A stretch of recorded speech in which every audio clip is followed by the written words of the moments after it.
नमस्कार दोस्तों, art and culture की इस सीरीज में हमारा टॉपिक अन्य कला रूप नृत्य, संगीत, रंगमंच, युद्ध कला, हस्तशिल्प एवं वेशभूषा के संदर्भ में यह हमारा दूसरा वीडियो है। हम चलते हैं आज के अपने पहले प्रश्न पर।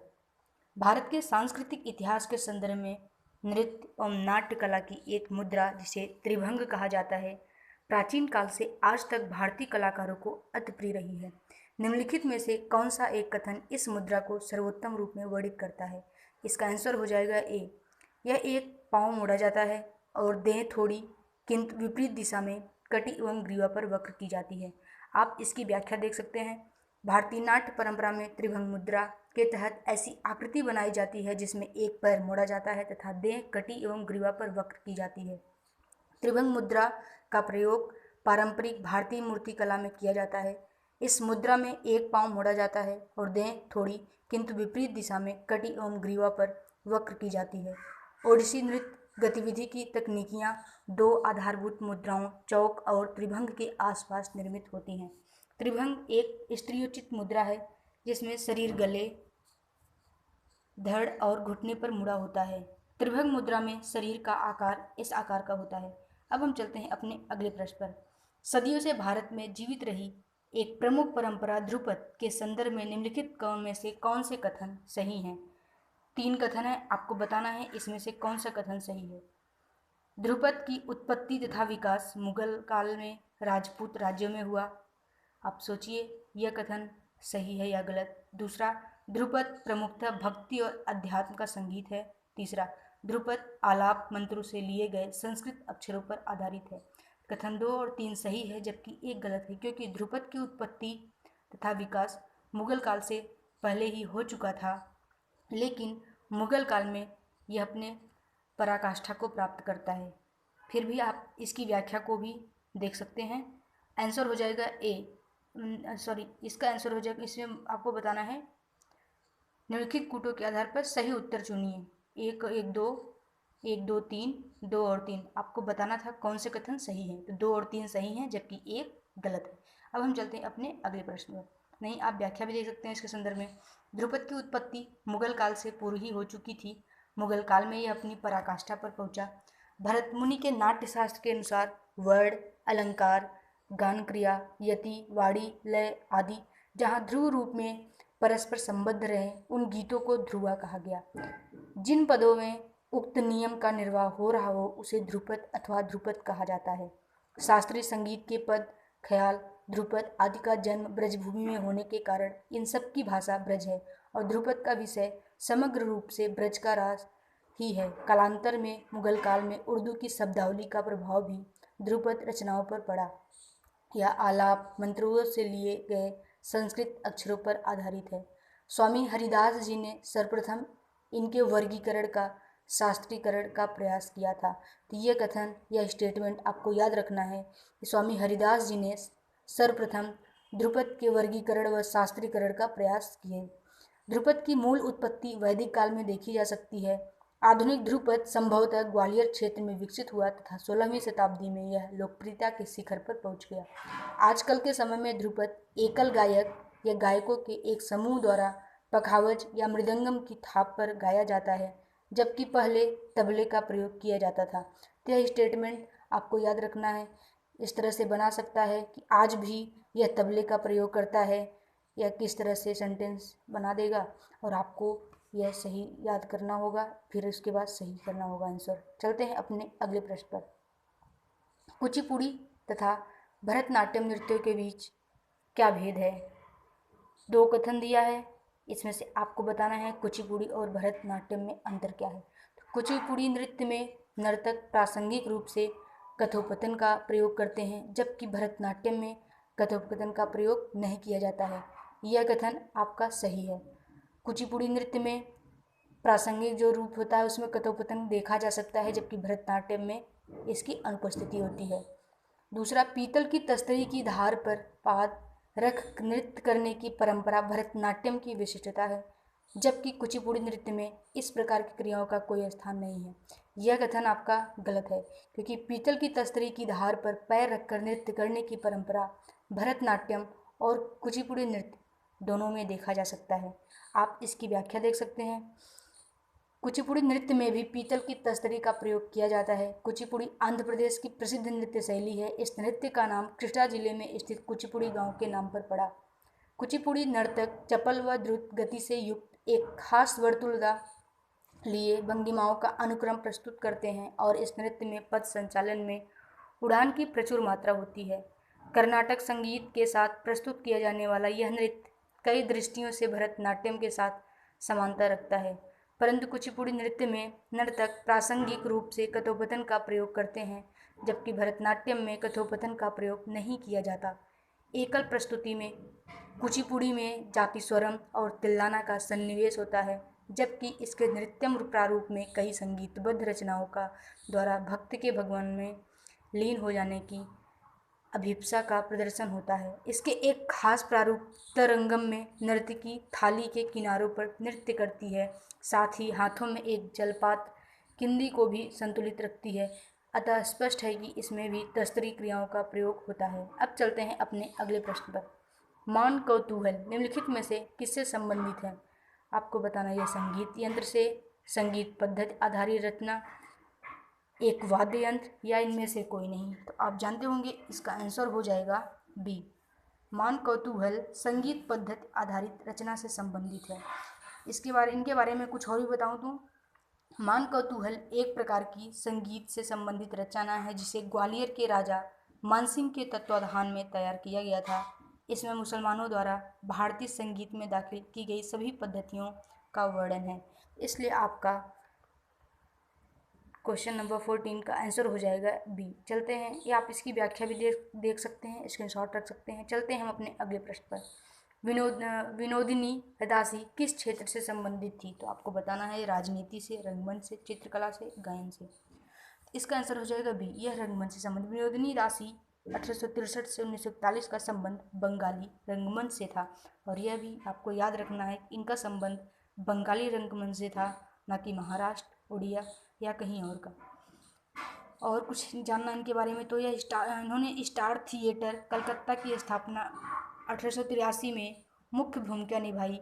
यह थिएटर कई प्रसिद्ध नाटकों के लिए जाना जाता रहा है। अमार कथा नाम से अपनी आत्मकथा लिखी।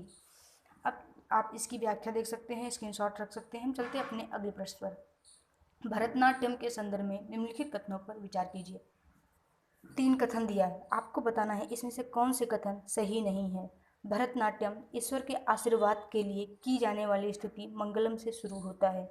आप बता सकते हैं यह कथन सही है या गलत है। आप एक बार सोचिए।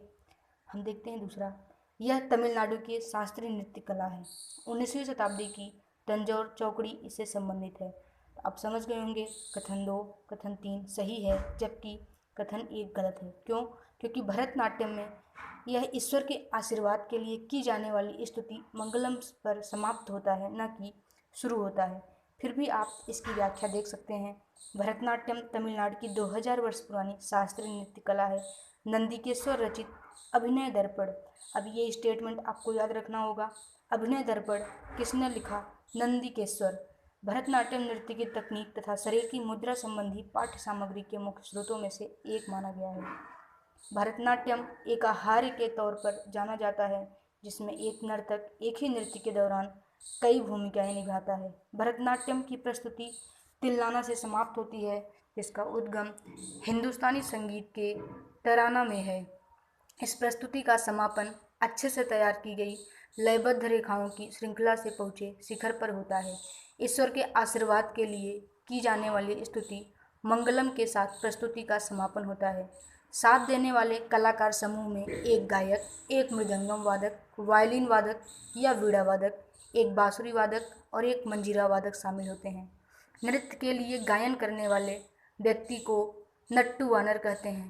तंजौर चौकड़ी के नाम से सुप्रसिद्ध तंजौर के 4 भाइयों पोन्निया, चिन्निया, शिवानंदम तथा वडिवेलु ने 19वीं शताब्दी में लोक नृत्य भरतनाट्यम को सुव्यवस्थित प्रस्तुति के रूप में संहिताबद्ध किया। वे तंजौर के बृहदेश्वर मंदिर वंशावली से संबंध रखते थे।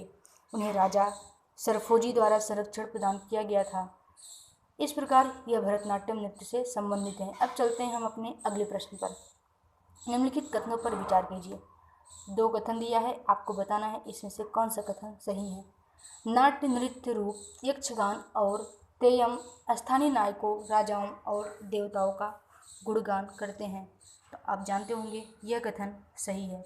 कलारीपयट्टू और छऊ मार्शल आर्ट से निकली हुई विशेष नृत्य कलाएं हैं। यह भी कथन सही है। फिर भी आप इसके संदर्भ में आप व्याख्या देख सकते हैं। भारत के विभिन्न क्षेत्रों में पूरे वर्ष त्योहार, मेले, सभाएं, अनुष्ठान तथा प्रार्थनाएं होती हैं। इन अवसरों के दौरान पारंपरिक रंगमंच कलाएं प्रस्तुत की जाती हैं। कर्नाटक का यक्षगान और केरल का तेयम नाट्य नृत्य के प्रभावशाली रूपों में से है।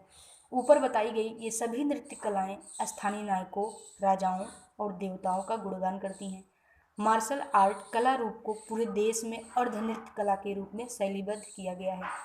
उत्तर पूर्वी पहाड़ी जनजातियों के कुछ मार्शल नृत्य, महाराष्ट्र का लेजिम, केरल का कलारीपयट्टू और उड़ीसा, पश्चिम बंगाल व बिहार का बेहद सुंदर मुखौटों वाला छऊ नृत्य इनमें से कुछ उल्लेखनीय मार्शल नृत्य रूप है। अब चलते हैं हम अपने अगले प्रश्न पर। वीणा और संतूर निम्नलिखित वाद्य यंत्रों में से किस श्रेणी में आते हैं? तो आप जानते होंगे 4 है। तत्वाद्य, सुश्रुवाद्य, अवनद्यवाद्य, घनवाद्य। तो आप इसका आंसर बता सकते हैं। इसका आंसर हो जाएगा ए। वीणा और संतूर तत्वाद्य के यंत्र हैं। आप इसकी व्याख्या देख सकते हैं। भरत मुनि द्वारा संकलित नाट्यशास्त्र 200 ईसा पूर्व से 200 ईस्वी में संगीत वाद्य यंत्रों को ध्वनि उत्पन्न करने के आधार पर 4 मुख्य श्रेणी में विभाजित किया गया था। क्या आधार है? ध्वनि उत्पन्न करने का आधार है। ये आप 4 श्रेणी देख सकते हैं कौन कौन से हैं। यहाँ तो प्रसंख्या 17 आ गया और इसके आगे सॉरी स्लाइड तो मिस हो गई। देखते हैं कहाँ है इसका आंसर। 18, 17 फिर 18 इसके आगे है। यस राइट, यहाँ से ये रहा। तत्वाद्य वो 4 श्रेणी कौन कौन सा है? तत्वाद्य या कोर्डोफोन्स। जो कोर्डोफोन्स होता है उसको हम तत्वाद्य के भी नाम से जानते हैं। तारयुक्त वाद्य यंत्र कहते हैं। सुषिरवाद्य या एरोफोन्स वायु वाद्य यंत्र। अवनद्यवाद्य या मेम्ब्रेनोफोन्स ताल वाद्य यंत्र। घनवाद्य या इंडियोफोन्स ऐसे ठोस वाद्य यंत्र जिन्हें सुर में लाने ट्यूनिंग की जरूरत नहीं होती है। अब जब हम थोड़ा थोड़ा जानते हैं इन सब के बारे में। तत्वाद्य वाद्य यंत्रों की एक श्रेणी है जिसमें ध्वनि को तार या कोर्ड के कंपन द्वारा उत्पन्न किया जाता है। ये कंपन स्ट्रिंग को खींचकर या कमान के प्रयोग से पैदा किए जाते हैं। उदाहरण के लिए वीणा, संतूर, सारंगी, रावण हस्त वीणा, बनम, वायलिन ये सब तत्वाद्य यंत्र के उदाहरण हैं। आप अच्छे से इसको याद कर लीजिएगा। जिस तरह से अभी वीणा और संतूर के बारे में पूछा, आगे किसी प्रश्न में बना सकता है कि सारंगी, रावण हस्त वीणा, बनम, वायलिन यह सब किससे संबंधित। तो आपको भी ये जानना है कि ये भी तत्वाद्य यंत्र के ही इंस्ट्रूमेंट हैं। दूसरा है सुश्रुवाद्य श्रेणी में ध्वनि खोखले स्तंभ में हवा फूंकने से उत्पन्न होती हैं। इन उपकरणों में से सबसे प्रसिद्ध बांसुरी है। तो ये भी आप याद रख लीजिए। अनुबद्ध वाद्य श्रेणी के उपकरणों में जानवर की मृत खाल जिसे एक मिट्टी या धातु के बर्तन या लकड़ी के बैरल या फ्रेम में फैलाया जाता है पर थाप मारकर ध्वनि उत्पन्न कराई जाती है। उदाहरण के लिए तबला, मृदंगम। तो तबला, मृदंगम ये किससे संबंधित है? अनुबद्ध वाद्य श्रेणी के उपकरण से। और फिर मनुष्य द्वारा आविष्कार किए गए सबसे शुरुआती वाद्य यंत्रों को घनवाद्य कहा जाता है। तो आप ये भी एक महत्वपूर्ण तथ्य समझ करके याद करने की कोशिश कीजिएगा कि मनुष्य द्वारा जो आविष्कार किए गए सबसे शुरुआती वाद्य तंत्र में कौन आता है? वो था घनवाद्य। ये बजने में मुख्य रूप से लयबद्ध होते हैं और लोक तथा जनजाति संगीत एवं नृत्य में साथ देने के लिए सबसे उपयुक्त हैं। उदाहरण के लिए झांझ वाद्य। तो झांझ वाद्य किसके संदर्भ में है? ये है, आप बताइए, घनवाद्य यंत्र के संदर्भ में। अब चलते हैं अपने अगले प्रश्न पर। भारतीय नाट्य रूपों के संदर्भ में निम्नलिखित कथनों पर विचार कीजिए। आपको बताना है इन तीनों कथनों में से कौन सा कथन सही है। कर्नाटक का पारंपरिक रंगमंच रूप यक्षगान पौराणिक कथाओं और पुराणों पर आधारित है। तमाशा नाटक में नायिका नृत्य मुद्रा की मुख्य प्रतिपादक होती हैं। दशावतार उत्तर पूर्व भारत की एक विकसित नाट्य शैली है। तो आप जानते होंगे इसका आंसर हो जाएगा ए।